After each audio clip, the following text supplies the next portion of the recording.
Il était une fois un meunier qui avait 3 fils.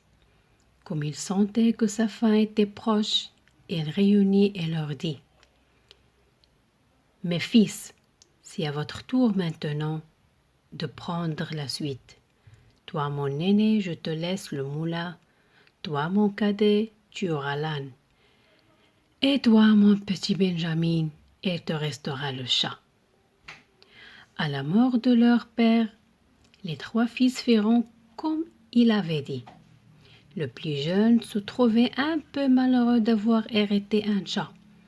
Il se lamentait et se disait: Que vais-je faire de ce drôle de cadeau? Je pourrai le manger lorsque j'aurai faim et vendrai sa peau pour quelques sous. Après, il ne me restera plus qu'à mourir de faim. Le chat, qui l'avait entendu, lui dit: Allons-y, mon maître, ne vous lamentez pas ainsi. Procurez-moi donc un grand sac et une paire de bottes. Le jeune garçon alla lui chercher ce qu'il avait demandé. Le chat enfila les bottes, prit le sac et partit dans la forêt. Il posa le sac qu'il avait transformé en piège et entendit. Il n'attendait pas bien longtemps, car rapidement un lièvre bien étourdi s'engouffra dedans et le chat ne put qu'à tirer la ficelle pour l'attraper. Le chat se rendit alors jusqu'au château du roi et demanda à le voir. Il fut reçu par le roi en personne.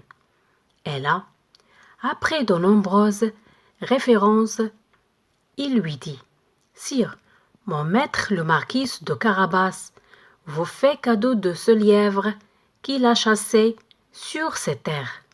Le roi accepta le présent. Le lendemain, le chat attrapa 2 pertrix qu'il porta au roi, toujours de la part de marquis de Carabas. Puis, durant toute la semaine, le chat porterait un produit de sa chasse au roi. À la fin de la semaine, le rusé chat ordonna à son jeune maître d'aller se baigner à la rivière. Et le jeune garçon fit comme le chat lui avait demandé.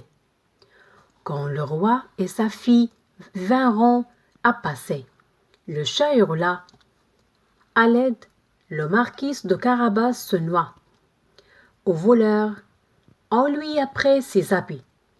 Les serviteurs du roi repêcheront vite le marquis, puis alleront chercher pour lui des vêtements de prince.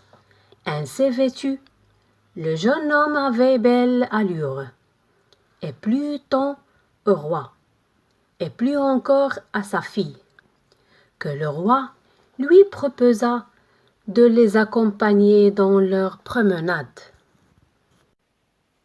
Pendant ce temps-là, le chabouté poursuivit son chemin.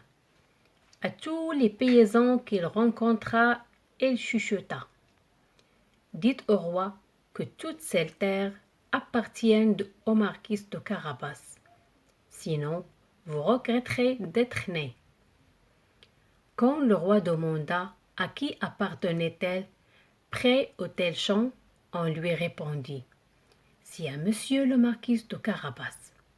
Le roi commençait à être impressionné par la richesse de marquis. La princesse, elle, s'impressionnait surtout du regard qu'il lui portait. Le chat, pendant ce temps-là, continuait à les précéder sur le trajet. Il arriva ainsi au château de l'ogre, à qui appartenaient les champs qu'il venait de traverser. Il demanda à être reçu par l'ogre et on le fit entrer. On m'a assuré, dit le chat en s'adressant à l'ogre, qu'en plus toutes vos richesses, vous avez le don de vous changer en toutes sortes d'animaux, que vous pouviez par exemple vous transformer en lion, en éléphant. Cela est vrai, répondit l'ogre brusquement. Vous allez me voir devenir lion. Flatté qu'on s'intéresse ainsi à lui, l'ogre se transforma en lion lorsqu'il retrouve son apparence d'ogre. Le chat le félicite et poursuit en lui demandant: Vous avez-vous transformé en animal féroce? Mais sauriez-vous vous changer en tout petit animal, en souris par exemple? L'ogre, fier et vaniteux, voulant montrer son immense pouvoir, ne se fait pas prier et se transforme immédiatement en souris. Le chat ne laissait pas le temps de reprendre sa forme initiale, se jette sur la souris et la croque. Il va alors trouver les gens du château et leur ordonne de préparer un grand festin pour leur nouveau maître qui arrive. Puis, il va à la rencontre du carrosse du roi et ouvrant la porte, il déclare: Mon maître le marquis de Carabas vous invite à souper chez lui. Le roi descend du carrosse et suivi de sa fille et du marquis de Carabas, se dirige vers le château où le conduit le chat. Au cours du somptueux dîner, le roi s'adresse au marquis de Carabas. Marquis, je vois que ma fille semble vous apprécier. Vous ne me déplaisez pas non plus, et ne tiendra qu'à vous de devenir mon gendre. Le marquis, heureux de cette proposition, n'ayant Dieu que pour la princesse, accepta avec joie cet honneur et l'épousa dès le lendemain. Le chat devint grand seigneur et ne court plus après les souris que pour se divertir. C'est fin de l'histoire.